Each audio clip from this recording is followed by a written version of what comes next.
Good afternoon, everyone. Thank you. If you have a seat, please sit down. I think someone else walked in the room. Thank you very much for taking the time to be here. I think we can all agree that this has been a historic NATO summit. Some of the folks have been covering me for a while. About a year and a half ago, when the first G7 meeting took place in England, I talked about the need for us to reconsider the makeup of NATO, how it functioned, and come up with a different strategy for NATO and how we work together. And in addition to that, we also talked about the G7 taking on additional responsibilities. Before the war started, I told Putin that if he invaded Ukraine, NATO would not only get stronger, but would get more united. And we would see democracies in the world stand up and oppose his aggression and defend the rules-based order. And that's exactly what we're seeing today. This summit was about strengthening our alliance, meeting the challenges of our world as it is today, and the threats we're going to face in the future. The last time NATO drafted a new mission statement was 12 years ago. At that time, it characterized Russia as a partner, and it didn't even mention China. The world has changed a great deal since then, and NATO is changing as well. At this summit, we rallied our alliances to meet both the direct threats of Russia poses to Europe and the systemic challenges that China poses to a rules-based world order. And we've invited 2 new members to join NATO. It was a historic act, Finland and Sweden, 2 countries with a long tradition of neutrality and choosing to join NATO. Some of the American press will remember when I got a phone call from the leader of Finland saying, could he come and see me? And he came the next day and said, will you support my country joining NATO? We got on the telephone. He suggested we call the leader of Switzerland. Switzerland, my goodness, I'm getting really anxious here about expanding NATO. Sweden. And what happened was, we got on the phone and she asked if she could come the next day to want to talk about joining NATO. Allies across the board are stepping up, increasing defense spending. A majority of them are on track for the first time to exceed our 2% of GDP commitment that they make. They agree to spend 2% of the GDP on defense. Look, for example, Germany is committed to spending 2% going forward and announced a special fund for its military of more than $100 billion.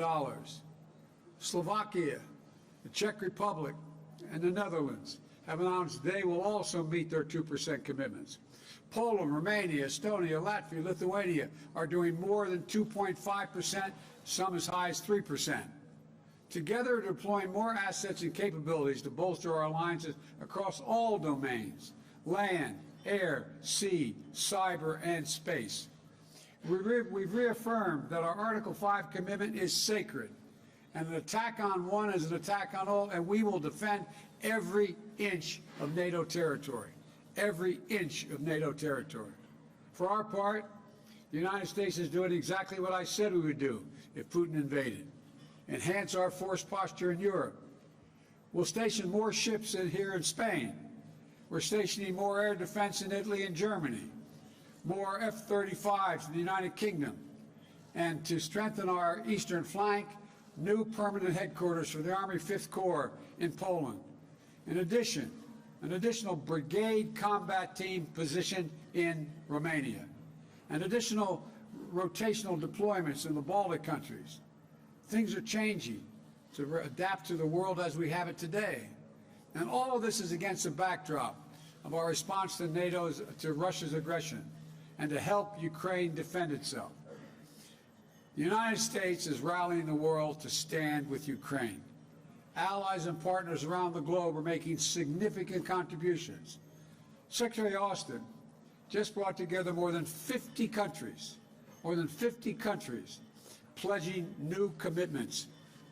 And this is a global effort to support Ukraine. Nearly 140,000 anti-tank systems, more than 600 tanks, nearly 500 artillery systems, more than 600,000 rounds of artillery ammunition, as well as advanced multiple launch rocket systems, anti-ship systems, and air defense systems. And again, the United States is leading the way. We provided Ukraine with nearly $7 billion in security assistance since I took office. The next few days, we intend to announce more than $800 million more, including new advanced Western air defense systems for Ukraine, more artillery and ammunition, counter battery radars, additional ammunition for the HIMARS multiple launch rocket systems we've already given Ukraine, and more HIMARS coming from other countries as well. We also welcome for the first time our partners in the Indo-Pacific to participate in the NATO Summit. As I indicated to Putin, his action would cause worldwide response. Bringing together democratic allies and partners from the Atlantic and the Pacific to focus on the challenges that matter to our future and to defend the rules-based order against the challenges, including from China. In the G7 in Germany, we also launched what started off to be the Build Back Better notion, but it's morphed into the Partnership for Global Infrastructure and Investment, to offer developing and middle-income countries better options to meet their urgent infrastructure needs. Because when the United States and G7 countries put skin in the game, it helps bring millions of dollars up to, before it's all over, up to possibly $1 trillion of private sector money off the sidelines. $600 billion in just the next few years. Unlike China, these projects will be done transparently and with very high standards. For example, the U.S. government just facilitated a new partnership between two American firms and the government of Angola to invest $2 billion building a significant solar project in Angola. It's a partnership that will help Angola meet its climate goals and energy needs while creating new markets for American technologies and good jobs excuse me, in Angola. As you heard me say before, when I think climate, I think jobs. And the G7 also said we'd work together to take on China's abusive and coercive trade practices and rid our supply chains of products made with forced labor. We task our teams to work on the details of the price cap on Russian oil to drive down Putin's revenues without hurting Americans and others at the gas pump. We'll seek to use the funds from the tariffs on Russian goods to help Ukraine rebuild. We've committed more than $4.5 billion, more than half of that from the United States, to address food insecurity and the immediate crisis caused by the Russian war. At every step of this trip, we set down a marker of unity, determination, and deep capabilities of the democratic nations of the world to do what need be done. Putin thought he could break the transatlantic alliance. He tried to weaken us. He expected our resolve to fracture, but he's getting exactly what he did not want. He wanted the Finlandization of NATO. He got the NATOization of Finland. Let's think about this. That's what he thought. Now NATO and Sweden are closer than ever to joining, and this will occur. We're more united than ever. And with the addition of Finland and Sweden, we'll be stronger than ever. They have serious militaries, both of them. We're going to increase the NATO border by 800 miles along the Finnish-Russian border. Sweden is all in. The point is, we're meeting the goals I set out when the first G7 meeting. We're moving to a place that reflects the realities of the second quarter of the 21st century. And we're on the verge of making significant progress. Now I'll be happy to take your questions. And the first question, I'm told, is Darlene Superville from the Associated Press.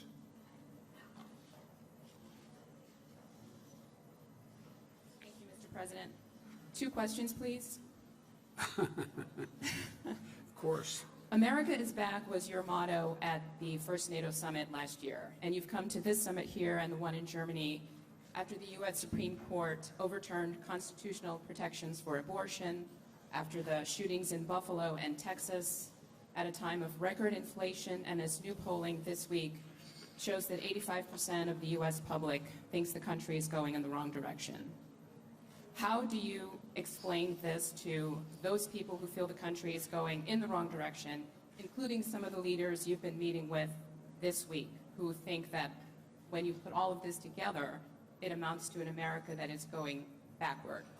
They do not think that. You haven't found one person, one world leader to say America's going backwards. America's better positioned to lead the world than we ever have been. We have the strongest economy in the world. Our inflation rates are lower than other nations in the world. The one thing that has been destabilizing is the outrageous behavior of the Supreme Court of the United States in overruling not only Roe v. Wade, but essentially challenging the right to privacy. We've been a leader in the world in terms of personal rights and privacy rights, and it is a mistake, in my view, for the Supreme Court to do what it did. But I have not seen anyone come up to me do anything other than, nor have you heard them say anything other than, thank you for America's leadership. You've changed the dynamic of NATO and the G7. So I can understand why the American people are frustrated because of what the Supreme Court did. I can understand why the American people are frustrated because of inflation. But inflation is higher in almost every other country. Prices of the pump are higher in almost every other country. We're better positioned to deal with this than anyone, but we have a way to go. And the Supreme Court, we have to change that decision by codifying Roe v. Wade. There were some comments by some of your counterparts after the U.S. Supreme Court ruling. But my second question is, G7 leaders this week pledged to support Ukraine, quote, for as long as it takes. And I'm wondering if you would explain what that means to the American people, for as long as it takes. Does it mean indefinite support from the United States for Ukraine, or will there come a time when you have to say to President Zelensky that the United States cannot support his country any longer? Thank you. We're going to support Ukraine as long as it takes. Look at the impact that the war on Ukraine has had on Russia. They've had to renege on their national debt for the first time since the beginning, almost well over 100 years. They've lost 15 years of the gains they made in terms of their economy. They're in a situation where they're having trouble because of my imposition of dealing with what can be exported to Russia in terms of technology.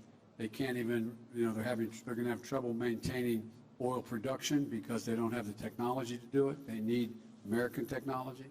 And they're also in a similar situation in terms of their weapon systems and some of their military systems. So they're paying a very, very heavy price for this. And just today, Snake Island is now taken over by the Ukrainians. So we are going to stick with Ukraine, and all of the allies are going to stick with Ukraine as long as it takes to, in fact, make sure that they are not defeated by Ukraine. In Ukraine by Russia. And by the way, think of this. Ukraine has already dealt a severe blow to Russia. Russia, in fact, has already lost its international standing. Russia's in a position where the whole world's looking and saying, wait a minute, all this effort, you tried to take the whole country, you tried to take Kyiv, you lost, you've tried to take the Donbass and all of it, you haven't done that yet. The generic point is that we're supplying them with the capacity and the overwhelming courage they've demonstrated that, in fact, they can continue to resist the Russian aggression. And so I don't know how it's going to end, but it will not end with a Russian defeat of Ukraine in Ukraine. I'm supposed to go down the list here. Jim Tankers, the New York Times. Mr. President, thank you. This week, you and the G7 allies introduced a plan for an oil price cap for Russian exports, which is not yet filled out, and obviously is a response to the high price of gasoline in the United States and around the world. Are you confident that that cap would bring down prices for American drivers And how long is it fair to expect American drivers to continue to pay a premium because of this war? Let me hear this. The second part of the question was, would it bring down the price? Will it bring down prices? And the war has pushed prices up. They could go as high as $200 a barrel, some analysts think. How long is it fair to expect American drivers and drivers around the world to pay that premium for this war? As long as it takes, so Russia cannot, in fact, defeat Ukraine and move beyond Ukraine. This is a critical position for the world. Here we are. Why do we have NATO? I told Putin that, in fact, if he were to move, we would move to strengthen NATO. We would move to strengthen NATO across the board.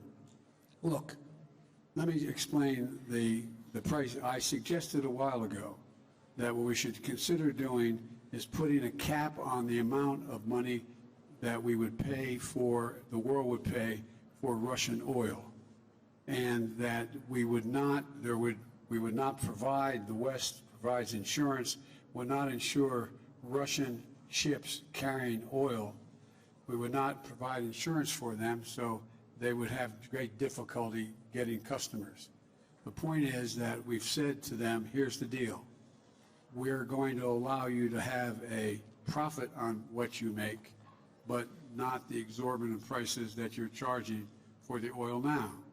We've delegated a commission, a group of our national security people to sit down and work out that mechanism. We think it can be done. We think it can be done, and it would drive down the price of oil, and it would drive down the price of gasoline as well. In addition, at home, I have also called for changes. I've released 1 million barrels of oil per day from our oil reserve, and in addition to getting other nations to move forward, a total of 240 million barrels of oil to release from the Strategic Petroleum Reserve, number one.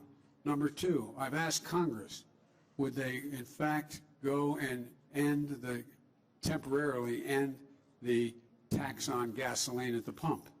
And thirdly, to ask the states to do the same thing. If we do these things, it's estimated we could bring down tomorrow, if Congress agreed and the states agreed, we could bring down the price of oil about $1 a gallon at the pump, in that range. And so we could have immediate relief in terms of the reduction of the elimination of temporary elimination of the gas tax. And so I think there's a lot of things we can do and we will do, but the bottom line is, ultimately, the reason why gas prices are up is because of Russia. Russia. The reason why the food crisis exists is because of Russia. Russia not allowing grain to get out of Ukraine. And so that's the way in which I think we should move, and I think it would have a positive impact on the price at the pump as well.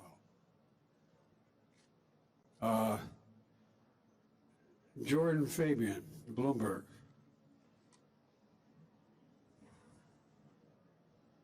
Thank you, Mr. President. Thank you, Mr. President. I also have two questions for you. Of course. Thanks. The first one is on Turkey. What assurances, if any, did you make to President Erdogan about his requests for new F-16 jets for his military? What I said was I said back in December, as you'll recall, we should sell them the F-16 jets and modernize those jets as well. It's not in our interest not to do that, and I indicated to them that I've not changed my position at all since December. And there was no quid pro quo with that. It was just that we should sell, but I need congressional approval to be able to do that, and I think we can get that.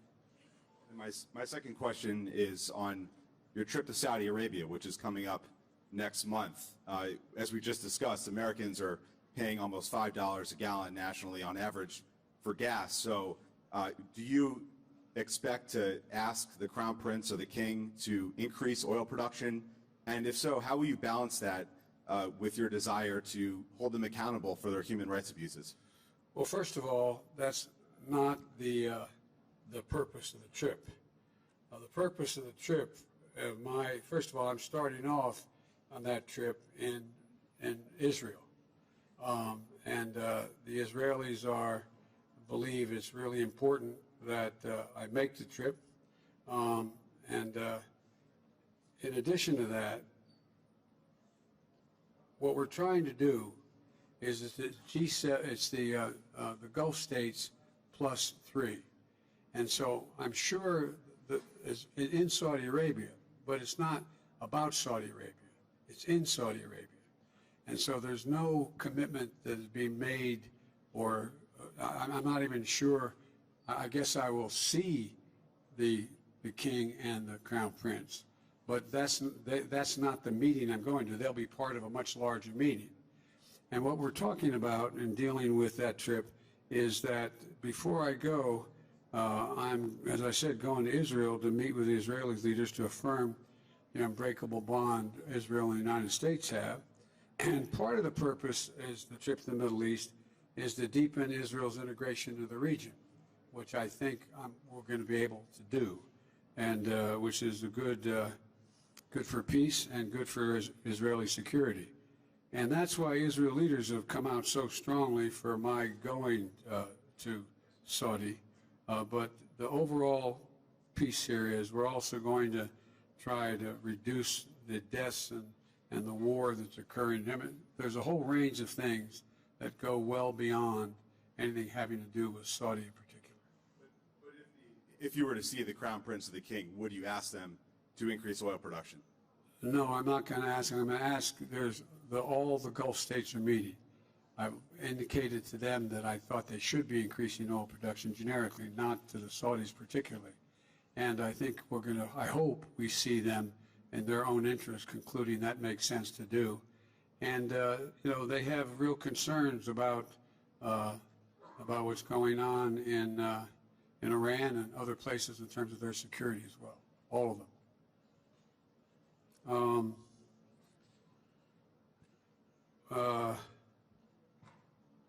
Tarina, the Wall Street Journal.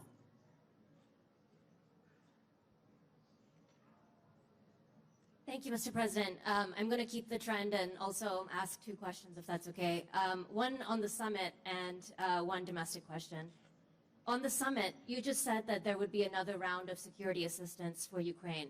After hearing President Zelensky's assessment that the war needs to end before the winter, are you changing your calculation in terms of the pace of the assistance and what kind of assistance you're sending to Ukraine? No, the war could end tomorrow, by the way, if Russia stops its irrational behavior. So, when the war will end, I hope it ends sooner than later. But for it to end, they have to be in a position where the Ukrainians have all that they can reasonably expect, we can reasonably expect to get to them in order to provide for their physical security and their defenses. And so one does not relate to the other. We're going to be providing another, well, I guess I'll announce it shortly, but another $800 million in aid for additional weaponry, including, weapons, including air defense system, as well as offensive weapons. I have a whole list I'd be happy to give to you, but that's the next tranche that's going to occur. And on the domestic question, sir, what further specific executive actions are you considering in response to the Roe ruling, and would you declare a public health emergency, as several Democrats are calling on you to do? I'll be happy to go in detail with you on that. I'm having a meeting with a group of governors when I get home on Friday, and I'll have announcements to make then. But the first and foremost thing we should do is make it clear how outrageous this decision was and how much it impacts not just on woman's right to choose, which is a critical piece, but on privacy generally. And so I'm going to be talking to the governors as to what actions they think I should be taking as well. And but the most important thing to be clear about is we have to change. I believe we have to codify Roe v. Wade in the law, and the way to do that is to make sure the Congress votes to do that. And if the filibuster gets in the way, it's like voting rights. It should be, we provide an exception for this require an exception to the filibuster for this action to deal with the Supreme Court decision. Hang on, I got one more here. Kelly O'Donnell, NBC. Thank you, Mr. President. Well, you just made some news saying you would support changing the filibuster rules to codify abortion rights broadly across the country. Right to privacy, not just abortion rights, but yes, abortion rights. Can you describe for us, sir, many Americans are grappling with this. What is your sense today about the integrity and the impartiality of the Supreme Court? Should Americans have confidence in the court as an institution? And your views on abortion have evolved in your public life. Are you the best messenger to carry this forward when Democrats, many of them, many progressives, want you to do more? Yeah, I am. I'm the President of the United States of America. That makes me the best messenger. And I really think that it's a serious problem that the court has thrust upon the United States, not just in terms of the right to choose, but in terms of the right to who you can marry, a whole range of issues relating to privacy. And I have written way back a number of law review articles about the Ninth Amendment and the 14th Amendment and why that privacy is considered as part of a constitutional guarantee. They've just wiped it all out. And so I'm the only president they got, and I feel extremely strongly that I'm going to do everything in my power, which I legally can do in terms of executive orders, as well as push the Congress and the public. The bottom line here is, if you care, if the polling data is correct, and you think this decision by the court was an outrage or a significant mistake, vote. Show up and vote. Vote in the off year and vote, vote, vote. That's how we'll change it. All right, guys. No, there's no such thing as a quick one. I'm out of here. Thank you all very much.